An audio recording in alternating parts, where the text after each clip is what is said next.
কে এই ব্যক্তি বা এই দুজন ব্যক্তি কারা? পুলিশের 2 ফিট সামনে থেকে এই লাশ আমি নিয়ে আসার জন্য এগিয়ে যাই।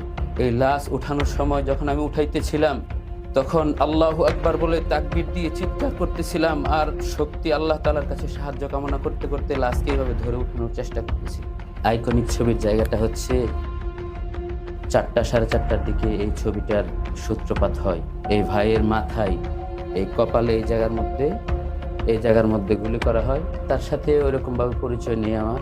আন্দোলনের সময় একসাথে পথ চলা হয়েছে, কিন্তু তার পরিচয় সম্পর্কে কোনো কথা হয়নি। সর্বশেষ ব্যক্তি হিসাবে আমাকে রাজপথ থেকে আমার 2 সাথী জোর করে টেনে হিঁচড়ে নিয়ে গেছে যে ভাই আসেন, তাদের সাথে পারবেন না। এই 34 জন রাত 2টা থেকে ভোর 5:30 পর্যন্ত আমরা পুলিশের সাথে দাওয়া পাল্টা দেওয়া করি। আপনি ওই দিন সচক্ষে কতজন মানুষকে মৃত্যু 11 থেকে 12 জনের লাশ আমি নিজের চোখে দেখেছি। আর মিডিয়া বলতেছে